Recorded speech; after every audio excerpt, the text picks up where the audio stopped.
रवींद्र कुलकर्णी आहे. गेली 25 वर्ष वास्तुविशारद ज्योतिषविशारद म्हणून काम करतात. तसंच बरेचसे ज्योतिषी काम करतात. पण यांच्याबद्दल सांगायचं झालं तर ज्योतिष व वास्तुविशारद म्हणून गैरसमज सहज दूर झालेले आहे. आता तुम्हाला काय वाटतं? आणि हो, यासाठी यांचा संवाद व्हावा ही आमची अपेक्षा आहे. म्हणजे संवाद करण्यासाठी मला बोलवले असं तुमचं मत आहे, बरोबर ना? अच्छा अच्छा. आणि काय गैरसमज दूर झाले एखादं उदाहरण सांगाल मला? म्हणजे काय कुठला काय पाहिलं किंवा काय ऐकलं? म्हणजे आतापर्यंत तुम्ही व्हिडिओ केले त्यात रामायणाचा व्हिडिओ बघितला. त्या रामायणाच्या व्हिडिओ मध्ये तुम्ही राम हे वनवास आणि सीतेचं अपहरण हे तुम्ही न सांगता रामाचा आपल्या वास्तव जीवनाशी काय संबंध असतो हे तुम्ही त्यातून सांगितलं. अच्छा, तुम्हाला काय वाटतं? आणि हो, फक्त रामच नव्हे तर रामायणातील प्रत्येक पात्राविषयीचा आपला जे काही जीवनाशी संबंध आहे तो तुम्ही पटवून. अरे वा, म्हणजे रामायणाचा व्हिडिओ तुम्हाला चांगलाच कळलाय असं वाटतं. आणि एखाद्या व्हिडिओ बद्दल बोला, मग मला बरं वाटेल. हनुमान जयंती म्हणजे हनुमान जन्मोत्सव. हनुमान जयंती म्हणजे हनुमान जन्मोत्सव का हनुमान जयंती न म्हणता हनुमान जन्मोत्सव? हनुमान जयंती न म्हणता हनुमान जन्मोत्सव म्हणा. आता तुम्ही सांगितलं अगदी बरोबर. हा, म्हणजे की जे अमर आहे, जे चिरतरुण आहे त्यांची जयंती नसते, मृत व्यक्तींची जयंती असते, बरोबर ना? अच्छा, म्हणजे तुम्हाला काहीतरी माझं पटलंय म्हणून तुम्ही मला तिथे बोलायला. अगदी बरोबर. बरं, इथं बोलवण्यामागचा उद्देश काय आहे सांगू शकाल तुम्ही? कशासाठी? आता शनी जयंती आली, महिन्याभरावर शनी जयंती आली. मग त्या शनीबद्दलच्या लोकांमध्ये असणारे जे समज आणि गैरसमज आहे ते लोकांपर्यंत पटवून द्यावे. अच्छा, म्हणजे गैरसमज पटवून द्यायचे ते समज पटवून द्यायचे? समज आणि गैरसमज समजून घ्यायचे. अच्छा, समज आणि गैरसमज समजून घ्यायचे. तत्पूर्वी तुम्हाला शनी बद्दलचे समज आणि गैरसमज समजण्यासाठी मला वाटतं की शनी काय आहे हे तुम्हाला समजायला. पहिल्यांदा शनी काय आहे हे नाव. साधारणपणे आपण आजपर्यंत हे पाहतो की ही जी काही सूर्यमाला आहे त्या सूर्यमालेमध्ये शनी आणि शनीचं आकर्षण आम्हाला लहानपणापासून तुम्हालाही असेल का? तर त्याच्या भोवती एक कडं दिसतं, बाकीच्या ग्रहांना नाही. त्यामुळे मला लहानपणापासून शनीचं आकर्षण. तुम्हाला सुद्धा असं कडं फिरतीला हा एकटाच कसं काय विचारायच्या वाटलं नाही? शिकता वाटलं नाही? तर शनी हा गुरुप्रमाणे वायूचा, गुरु हा ग्रह सुद्धा वायूचा पडायचा. शनी हा वायूचा आणि त्या शनीच्या भोवती जो कडा आहे त्याचे चंद्र आहे. एक चंद्र आहे, चौदा चंद्र, असे त्याचे चंद्र, धोळीचे कण वगैरे आणि त्या शनीच्या ग्रॅव्हिटी मध्ये, शनीच्या गुरुत्वाकर्षणामध्ये ते शनी. शनी हा ग्रह अतिशय मंद गतीने, मंद गतीनं म्हणण्यामागचं कारण काय आहे की बघा, 1 किलोमीटर अंतर असेल तर आपण लवकर पाहतो, 2 किलोमीटर अंतर असेल तर उशिराने पाहतो. तसं सूर्यापासून फार लांब आहे आणि मग त्याची सूर्याभोवतीची भ्रमण करण्याची कशी आहे ती दीर्घ आहे. म्हणजे तिचा गोल फिरण्याचा जो मार्ग आहे तो मोठा आहे. त्यामुळं त्या शनीला सूर्याभोवती एक फेरी मारायला 29 वर्षे 6 महिने, ते साधारणपणे 3.5 वर्ष. म्हणून ज्योतिषशास्त्रामध्ये शनीला मध्यदिवस होता. म्हणजे ज्योतिषशास्त्राचा जर विचार केला तर सगळ्यात गतिमान जो आहे चंद्र. चंद्राला मनाचा कारक ग्रह समजलेला आहे. कारण मन काय आहे? चंचल आहे का? स्थिर असतं का? असतं का मन? तिरस्त काय हो म्हटलं, बरं वाटलं, माझं मन स्थिर आहे का? तर मन चंचल आहे. मग चंद्राला मनाचं कारकत्व दिलंय, तसं शरीराही काही गोष्टींचं कारकत्व दिलंय. ज्योतिषशास्त्राचा विचार करत असताना बऱ्याच गोष्टी या सायंटिफिक दृष्ट्या विचारात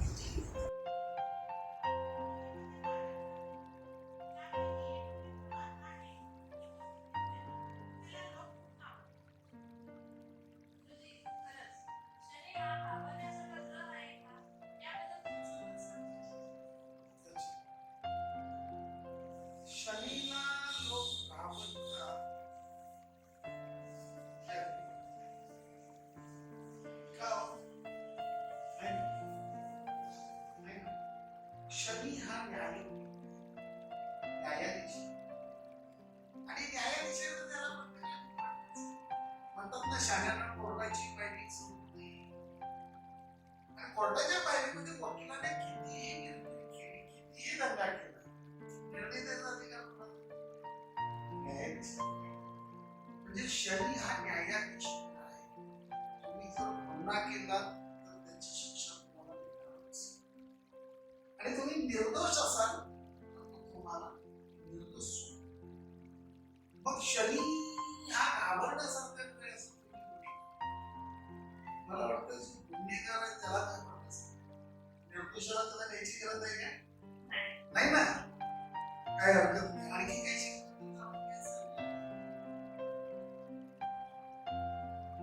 काय घ्यायचं आहे का? शनीची साडेसाती म्हणजे काय? साडेसातीला साडेसाती का? अच्छा, शनीची साडेसाती म्हणजे काय आणि साडेसातीला साडेसाती का? अतिशय सुंदर प्रश्न. साडेसातीला साडेसातीच म्हणून म्हणजे तुमचं नाव काय? ज्योतीला ज्योती का म्हणतात त्या प्रश्नाचं उत्तर देता येणार नाही. साडेसातीला साडेसाती का म्हणतात त्याचं उत्तर देता येणार नाही. साडेसाती कशी हे मी म्हणतो. मी काय करतात की शनी एका वेळेला 3 राशी एका वेळेला 3 राशींची परीक्षा होतो. त्रास देतो म्हणून चुकीचं होईल. 3 राशींची परीक्षा सगळ्यांचेच बघतो, प्रामुख्याने तिघांची जरा तीव्र बघतो. म्हणजे त्यांचा पेपर चालू असतो, बाकीचे पेपर व्हायचे असतात. शनी प्रत्येक राशीला येणारच आहे. पण 10वीची मुलं बघितला का, बोर्डाची परीक्षा असली की कशी बसून अभ्यास करतो. शनी 3 राशींची सातत्याने परीक्षा. त्या 3 राशी कोणत्या? शनी ज्या राशीत बसलाय त्याच्या अलीकडची, आता शनी मीनेत बसलाय तर त्याच्या अलीकडे कुंभ रास आहे. त्या कुंभ राशीचा शेवटचा पेपर. त्याच्यानंतर शनी आता मीनेत बसलाय तर मीनेचा दुसरा पेपर चालू. 3 पेपर असतात. कुंभ्याचा शेवटचा पेपर आहे, मीनेचा दुसरा पेपर आहे आणि मेषीचा पहिला पेपर आहे. हा एक पेपरचा कालावधी 2.5 वर्ष. म्हणजे 12 राशी आहे. 12 राशी प्रत्येक राशी शनी 2.5 वर्ष राहतो. बसलेल्या राशीला आणि पाठीमागच्या राशीला, बसलेल्या राशीला त्याच्या पुढच्या राशीला 3 राशीला पेपर घेतो. एका राशीला पहिल्या पेपरची संख्या 2.5 वर्ष, दुसऱ्या पेपरची संख्या 2.5 वर्ष, तिसऱ्या पेपरची संख्या 2.5 वर्ष, अशी 7.5 वर्ष परीक्षा चालू असते त्या व्यक्तीची. 7.5. काय वाटतं? काय शनी साडेसाती किती वेळा येते आयुष्यात? शनीची 7.5 किती वेळा येते हा पुढचा प्रश्न. बघा, शनी एक रास साधारणपणे 2.5 वर्ष भोगत असतो.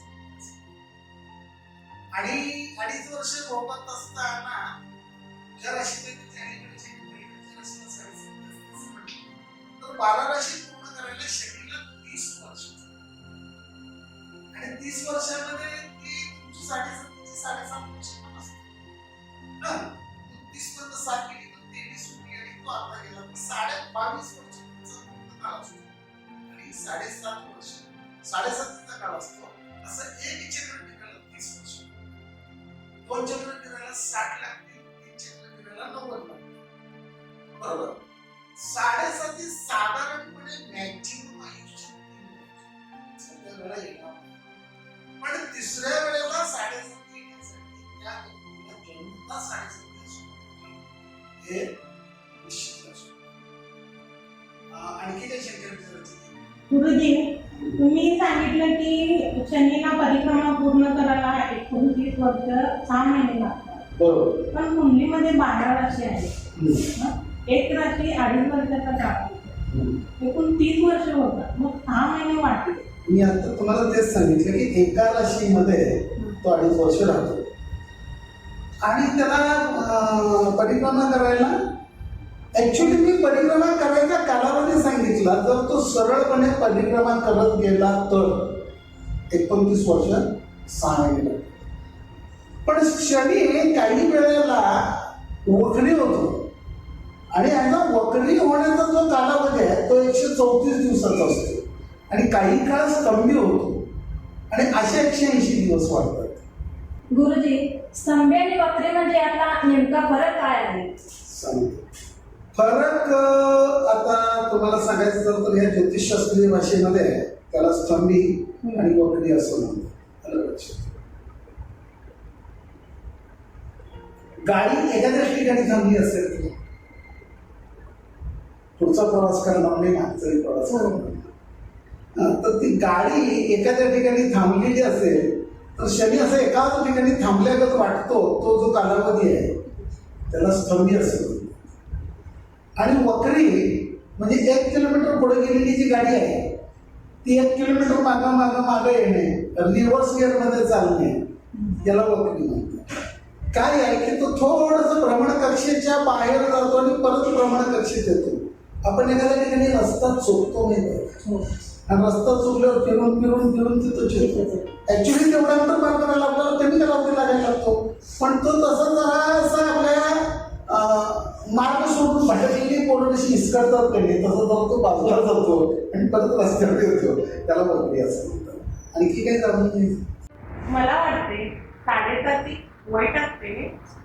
असं काही नाही, 7.5 चांगली असते. गुरुजी, याचं उत्तर तुम्हीच सांगा. नाही, मला काय म्हणायचंय की 7.5 वाईट असते का चांगली असते का मध्यम असते याच्याबद्दल आपण बोलण्यापेक्षा मी मगाशीच सांगितलं की शनिदेव हे न्यायाधीश. जो गुन्हेगार आहे त्याला 7.5 वाईट असणं चांगला आहे, 7.5 चांगला आहे. बरोबर. 7.5 वाईटही नसते आणि चांगलीही नसते. ते प्रत्येकाच्या बाबतीत प्रत्येक कुंडली ज्यावेळेला समोर त्यावेळेला त्या कुंडलीला आपल्याला प्रश्न असं सांगता येणार नाही. आणखी काय प्रश्न? मग प्रत्येक राशीचा 7.5चा वेळ कसा समजणार म्हणजे तुम्ही जरा सांगू शकता? प्रत्येक राशीचा आणि 7.5चा संबंध लावायचा. कारण मी तुम्हाला प्रश्न विचारतो की 100 लोकांच्या समूहामध्ये 12 राशी आहेत, 120 लोक आहेत असं आणि 120 लोक समसमान 12 राशींची, एका राशीची किती असते? असं नाही आहे की 120 लोक 12 राशीमध्ये जर वाटली तर एका राशीच्या वाटणीला किती लोक येतील? 10 येतील. मग त्या 10 लोकांना आता 3 राशींना आपण 7.5 याचं म्हणतो. तर 10 लोक एका राशीची आली आणि त्यात 3 लोक असतात म्हणजे त्या 120 लोकांपैकी 30 लोकांना 7.5. मग त्या 30 लोकांना एकसारखी 7.5 बोलायला मिळतील का? नाही मिळणार. बरोबर आहे. 30 जणांच्या बाबतीत वेगवेगळे अनुभव असतात. मग जेव्हा एखाद्याला चांगला अनुभव येतो तेव्हा पण तो 7.5 आणि जेव्हा एखाद्याला वाईट अनुभव येतो तेव्हा काय तो म्हणेल माझ्यासाठी 7.5 वाईट आहे. एखाद्याला काहीच अनुभव नाही तो का मला 7.5 आली कधी आणि गेली कधी कळलीच नाही. नेमकं 7.5 मध्ये ह्या राशीने घ्यावं किंवा त्या राशीने घेऊ नये असं काही नाही. त्या प्रत्येकाची कुंडली बघितली आहे, त्याच्या कुंडलीतली ग्रहस्थिती बघितली आहे आणि त्याला चालवलेली महादशेने त्यानंतर हे ठरेल की त्याला 7.5 कशी जाते किंवा काय. आणखी काही प्रश्न आहे तुमचा? कर्क राशीला 7.5चा जास्त त्रास होतो का? प्रश्न तसा म्हटला तर बरोबर आहे आणि तसं म्हटलं तर चुकीचं. ते कसं?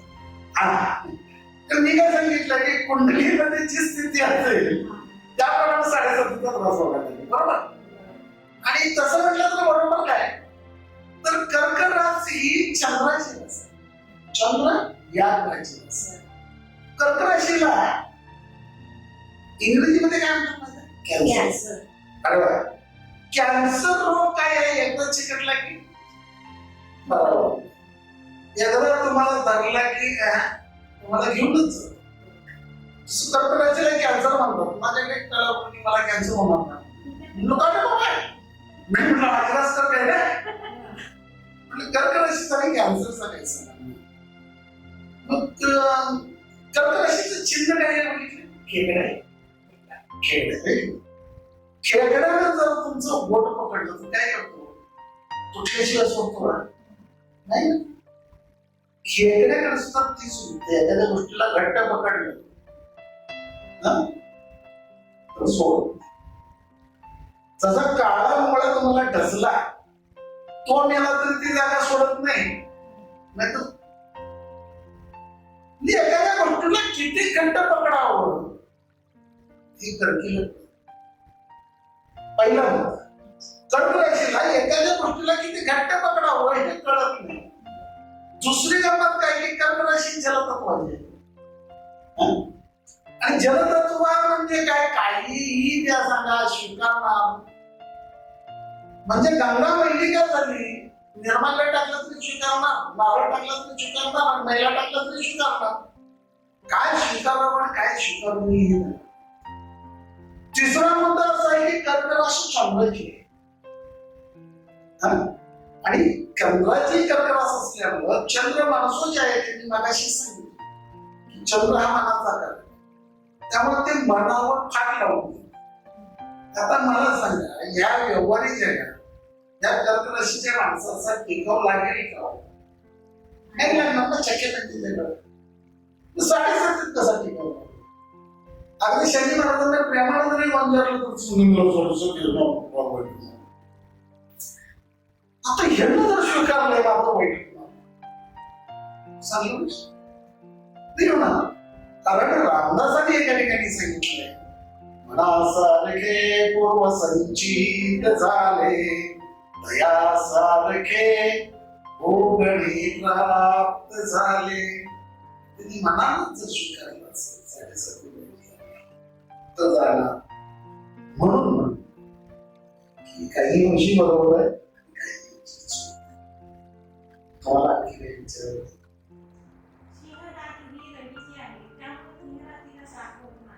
असं काही नाही. शनी हा रवीचा पुत्र आहे. ते दोघे कट्टर शत्रू आहेत. सिंह या राशीला, त्यामुळे सिंह या राशीला जास्त त्रास होतो. मी बोलू का? हो, बोला. शनी आणि रवी हे पिता पुत्र आहेत. ते अगदी बरोबर आहे, काय प्रश्न नाही. आणि शनी आणि रवी हे परस्पराचे कट्टर शत्रू आहेत, हेही बरोबर आहे. रवी हा पत्रिकेतील रवी हा पिंडाचा कारक आहे, आरोग्याचा कारक आहे, व्यक्तिमत्वाचा कारक नाही. रवी ग्रहाकडे जे काम दिलंय ते तुमचं आरोग्य कसं ठेवायचं. जसं चंद्राकडे मनाचं काम दिले तसं रवीचं काम आहे तुमचं आरोग्य कसं ठेवायचं. आणि तुमचा पिंड कसा असावा ह्याचं काम आहे तुमच्या कुंडलीतल्या लग्न राशी. म्हणजे तुमची पिंड कसा आहे, स्वभाव कसा आहे, मन कसं आहे आणि स्वभाव कसा आहे यातला फरक. तुमच्या स्वभावाचं जर अनालिसिस करायचं असेल तर तुमची लग्न रास कोणती आहे आणि तुमच्या मनाचं अनालिसिस करायचं असेल तर तुमची चंद्ररास कोणती आहे हे बघून ठरतं. आणि तुमचा रवी कुठल्या राशीत बसलाय याच्यावरून तुमचा.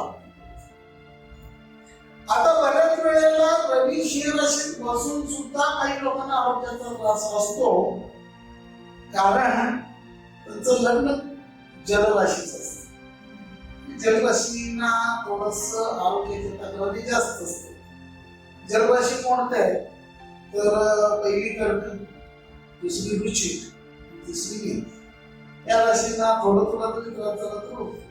आता मूळ मुद्द्याकडे येऊया आपण की शनी आणि रवी हे दोघं परस्पर शत्रू आहेत, तिथपर्यंत ठीक आहे. ते पिता पुत्र आहेत, तिथपर्यंत ठीक आहे. पण शिवराशीला 7.5 भाग त्रास होतो का?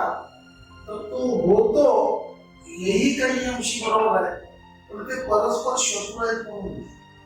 तर मी तुम्हाला माझ्या शनीची माहिती सांगत असताना एक गोष्ट आवर्जून सांगू इच्छितो की ती गोष्ट अशी आहे की रवीची रास असलेली व्यक्ती म्हणजे शिवरास असलेली व्यक्ती थोडीशी राजासारखी असते, हुकुमशाही प्रवृत्तीची असते, तिला दुसऱ्याकडनं काही गोष्टी करून घेण्याची इच्छा असते. तर अशा ठिकाणी बसून दुसऱ्याकडनं काही गोष्टी करून घेतात. आणि शनी हा विरक्त आहे, संन्याशी, त्याला पुन्हा हुकुमत गाजवलेली आहे. एकमेका सहाय्य करू अवघे करू सुपंत ही उक्ती शनी. शनीची प्रिय रास जर कोणती असेल तर तूळ रास. आणि तूळ रास कशी आहे? समतोल आहे, तिला एक बॅलन्स आहे. ती कुठे कसं वागावं, कुठे काय वागावं याची तिला एक जाण आहे. त्यामुळे ती शुक्राची रास असून सुद्धा शनीला प्रिय आहे. शुक्राची दुसरी एक रास आहे ती म्हणजे वृषभ. ती पण शुक्राची आहे आणि तूळ ही सुद्धा शुक्राची आहे. मग शनीला तूळ का प्रिय आहे, वृषभ का नाही? तर वृषभ ही रसिक आहे, रंगेल आहे. वृषभ राशीत दुसरी काय आहे की भोगी तत्व आहे आणि वैश्य वर्णाची. वैश्य वर्णाच्या राशींचा स्वभाव काय असतो? फायदा असेल तरच जाईल, फायदा नसेल तर जाईल. आणि तूळ राशी मात्र काय आहे? वायू तत्वाची.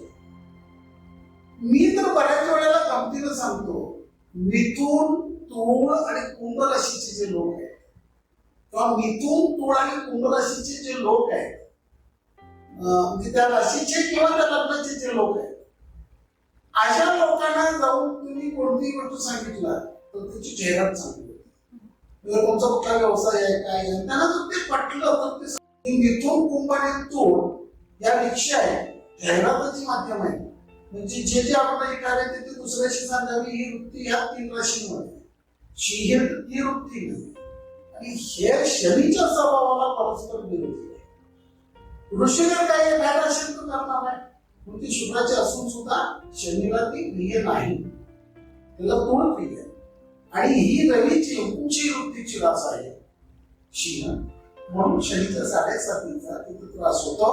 तर मी मागाशी सांगितलं की शनी तुम्हाला केलेल्या शिक्षेचा त्रास देतो. ओके, कळलं?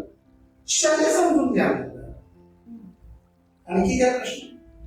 7.5 त्रासदायक आहे, मग यावर उपाय काय आपल्याला? उपाय काय सांगू शकाल? हा, उपाय सांगायला लागतील नाही, ते गरजेचं आहे. बरेचसे उपाय तुम्हाला माहित असतील. हा, काही लोक मारुतीला प्रदक्षिणा घालतात, शनिदेवाची उपासना करतात, काळे उडीद तेल वगैरे वाहतात. मग आणखी काय करता येईल? म्हणजे काही लोक मारुतीला जातात, मारुती करतात, काळे उडीद वाहतात. पांढरे उडीद असतात का? असतात ते पांढरे उडीद नाही ना, काळे उडीद त्याच्या. आणि काय करू शकतात? बरेच काही करतात, पण हे उपाय योग्य आहे का? अच्छा, हा, बरंच काही करतात. पिंपळावर काही लोक प्रदक्षिणा करतात, बरोबर आहे ना? कोण नव्हती तर दिवा लावलेला बघितलंय. काही लोक पिंपळाच्या प्रदक्षिणा करताना पाणी घालतात, असंही बघितलंय. काही लोक मारुतीच्या देवळात जाऊन जप करतात, काही लोक शनी मंदिरात जाऊन त्याच्या डोक्यावर शनीचं पठण करतात, काही लोक प्रदक्षिणा सगळे लोक करतात. दक्षिणा द्यायला जर मी तर प्रदक्षिणा करायला काही खर्च येत नाही, असं असेल करायचं. आणि त्याच्या डोक्यावर तेल घालतात. मला सांगा, तुमच्या दारात एखादा गरजू आलाय, त्याची गरज कधी भागू नाही का तुम्ही? नाही ना? मग मला सांगा, शनी न्यायप्रिय आहे, शिस्तप्रिय आहे, शिक्षेला चुकीला माफ न करणार आहे. तो मध्ये आता की मकरंद आवाज देशपांडेचं एक चित्रपट होतं, चुकीला माफी नाही. गवळी गवळीचं विचार तसं शनीकडे तसंच आहे, चुकीला माफी नाही. तुम्ही त्याची किती शिव्या करा काही करा तो माफ करेल. आणि ते उडीद व्हा तेल व्हा मला काय वाटतंय तुम्ही गुन्हा केला तो ज्या दिवशी उघडी केली त्या दिवशी शिक्षा लागणार की नाही. जो तर गुन्हा उघडकीला येत नाही तो तर. आणि शनी शिक्षा द्यायला चाललाय तर तो तुमचे शिक्षण माफ कधी करेल. एखादा गुन्हेगार त्याला गुन्हा करून जेलमध्ये जातो आणि तिथनं त्याचं वर्तन जर सुधारलं तर त्याची शिक्षा कमी. तसं 7.5 मध्ये तरी निदान मी म्हणतो तुम्हाला वळण लागावं, 7.5 वर्षात वळण लागलं तर चांगलं होईल. तुम्हाला वाटतंय ना की मी जाणीवपूर्वक त्याला फसवतोय, मी चुकतो, हे सुद्धा तुम्ही एखाद्याबद्दल मनात क्रोध घेऊन वागत असाल तर तो क्रोध कमी करा. एखाद्याबद्दल कायम चिडचिड करत असाल तर खरंच तो चुकतो का, चुकत नसताना मी त्याच्यावर चिडतो, माझ्या स्वार्थासाठी चिडतो असं वाटत असेल तर ते बंद करा. ऍक्च्युली शनी उपासना करायची, शनी उपासना करायची तर शनीला जे आवडत नाही त्या गोष्टी बंद करा. न्यायाला वागा, योग्य वागा, माफ करायला शिका, नम्र व्हा. शनीला नम्रता आवडते. मी मागाशी सांगितलं की तो रवीला का त्रास देतो शिवराशीला, तो अहंकार हे काय. आणि कर्केला काय त्रास देतो, फारच बावळटपणा आहे, सुधरावं म्हणून आणि याचा टाटा कमी व्हावा म्हणून. तसं मग उपाय जर करायचे असतील तर आपण काय चुका केल्यात नाही. शनीच्या डोक्यावर तेल घालण्यापेक्षा शेजारच्या जर एखाद्या मुलाच्या टाळूवर तेल घालायची वेळ आली तर ते घाला. गरजूला मदत करा, महारोग्याला आणि कुष्ठरोग्याला मदत करून शनीला जे आवडतं. उपासना हे शब्द उपासना उपासना उपासना करतो म्हणजे काय करतो, जाऊन देवाला तेल घालतो, देवाला परिक्रमा करतो म्हणजे उपासना असते का, नाही ना. उपासन या शब्दाचा अर्थ असा आहे की मुख्य आसनाच्या शेजारी ठेवलेली आसनाला उपासना असते. मग मुख्य देवतेच्या खुर्ची शेजारी कोण असतात सांगू शकत, उपमुख्याध्यापक असतो की नाही. मग ज्या वेळेला उपमुख्याध्यापक नसतो त्याला त्याचं काम कोण करतो तुम्ही सांगू शकता, उपमुख्याध्यापक. मग उपमुख्याध्यापक काय वेगळं करतो का, मुख्याध्यापकाच काम करतो, त्याला उपासन असं म्हणतात, बरोबर. आणि मग शनीच्या जी वृत्ती आहे ती वृत्ती तुमच्यात अंगी बाळगणं म्हणजे शनीची उपासना करणं असं होतं. मग तुम्ही न्यायप्रिय व्हा, नम्र व्हा, मोहातून बाहेर पडा. म्हणजे एकंदरीत 7.5 म्हणजे मनुष्याला सुधारण्यासाठी त्याचं तुम्हाला त्यातून सांगायचं का. 7.5 म्हणजे दिवाळीत केलेली अध्याय स्नानच आहे. 7.5 म्हणजे अध्याय स्नान असं समजा ना. दिवाळीत कसं आपण उठणं वगैरे लावून त्याला 7.5 काय आहे की 7.5 तुम्हाला नियतीच्या शाळेची परीक्षा वेगळी असते. तुमच्या शाळेतला जो सिलेबस आहे तो तुम्हाला आधी काय करतात, शिकवतात आणि परीक्षा घेतात. आणि शनी हा नियतीच्या शाळेचा हेडमास्टर असल्यामुळं तो तुम्ही केलेल्या चुकांना फटके देतो आणि तुम्हाला सुधारायची संधी देतो, बरोबर. म्हणजे काय आहे की काय करायचं आणि काय नाही हा परत सांगितलं म्हणजे तुम्ही सुधारला पाहिजे. तुम्ही तुमच्या चुका केली, जे शनीला आवडतं ते केलं पाहिजे आणि जे आवडत नाही ते सोडलं पाहिजे. तुम्हाला माहित आहे का की एखादं व्यसन सोडायला 30 दिवस, सॉरी एखादं व्यसन लागायला 30 दिवस लागतात. एखादी गोष्ट सातत्याने सलग 30 दिवस केली की 31व्या दिवसापासून तिची सवय होते. आणि एखादं व्यसन सोडायला 90 दिवस तास असतात. इथं 7.5 वर्ष करायला असते, बरोबर. 7.5 वर्षात जर तुमच्यात सुधारणा झाली, एखादी गोष्ट सोडली, तुमच्यात सुधारणा. थोडस विषयांतर करून बोलू का, तुमच्या लक्षात येईल. काही ठिकाणी एखादी व्यक्ती वारली नाही दुसऱ्या दिवशी रक्षा विसर्जनाला जातात. तर असं रक्षा विसर्जन केलं की बरंचसं साहित्य ठेवतात आणि बरंचसं साहित्य ठेवल्यावर काय करतात की कावळा येतो आणि कशात त्याला तोड लावतो. त्या घरातील लोक काय नाही दूध सोडलं आता कावळ्यानं दूध केलं ना दूध सोडलं दुसरा काय म्हणतो मी आणि वांग सोडलं कावळ्याला वांग्याची भाजी. ऍक्च्युली काय सोडायला सांगितलं त्या व्यक्तीच्या एखाद्या विशिष्ट वृत्तीमुळं माणसापासून बाजूला गेली ती वृत्ती तुझ्यात जर अशी हे लोक वांग सोड बटाटा सोड भजी सोड हे सोडल्यानं काही फरक पडत.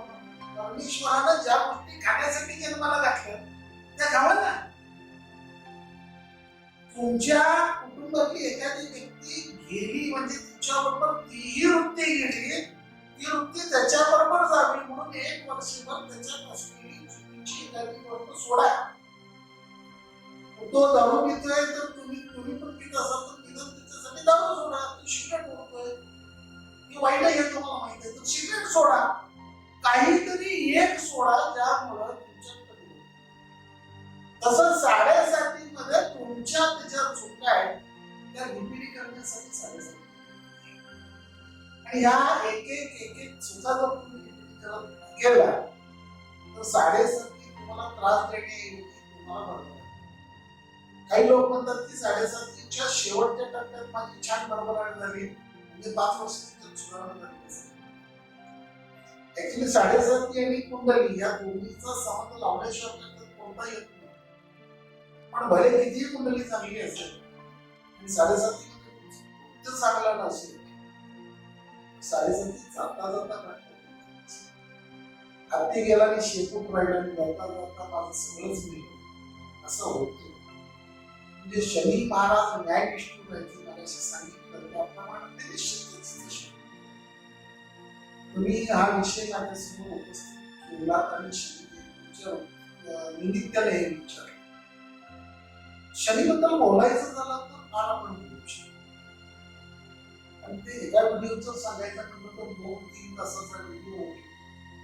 मला वाटतं लोकांना जर आवडत असेल आणखी काही जाणून घ्यायचं असेल आपल्याला कॉमेंट्स त्यांची शंका विचारू आणि जर त्यांनी त्यांच्या शंका विचारल्या तुम्ही कॉमेंट्स बघा आणि लोक स्वतःचेच प्रश्न तुम्ही मला विचारा जास्त चांगलं. हा व्हिडिओ कसा वाटतोय लोकांना त्याच्या प्रतिक्रिया लोकांकडून आणि या व्हिडिओ मध्ये त्यांच्या डोक्यात आणि काही शंका राहिल्या असतील लोकांच्या तर त्या शंका त्यांनी उत्तर देऊ. जाता जाता आपण एवढ्या सगळ्या चर्चेतून जाणून काय घेतो की शनीची 7:30 हे अभ्यास स्नान आहे आपल्याला सुधारणा करण्यासाठी. बरोबर म्हणजे आपल्याला जर सुधारायचं असेल तर 7:30 आली पाहिजे. म्हणजे घाण झालेल्या क्षेत्राला मलिन झालेल्या क्षेत्राला क्लीन करायचं असेल तर अभ्यास स्नान केलं पाहिजे. तसं आपल्याला सुधारणा झाली पाहिजे प्रगती झाली पाहिजे तर आपल्याला 7:30 आलीच पाहिजे. 7:30 आलीच पाहिजे. 7:30 मुळे जीवनात परिवर्तन होतं प्रगती होते वाईट होत नाही. रामक समजुती आहे. 7:30 मध्ये उपासना काय करायची तर उपासनाप्रमाणे आपल्याला सुधारणा करायची. मुख्याध्यापक असे तरी उपमुख्याध्यापकाचं असं नसतं. जसं उपमुख्याध्यापक मुख्याध्यापकाच्या गैरहजेरीत काम करतो तसं शनीच्या अंगात ज्या चांगल्या जी वृत्ती आहे ती वृत्ती आपण आपल्यात बाळगली तर ती वृत्ती बाळगणे आणि कृतीत आणणे म्हणजे उपासना. आता काही लोक म्हणतात की शनीचा मंत्र म्हणावा का तर तो म्हणावा. नीलांजन समाभासं रविपुत्र यमाग्रजं छायामार्तण्ड संभूतं तं नमामि शनेश्वरम्. या मंत्रांमध्ये काही व्हायब्रेशन्स आहेत.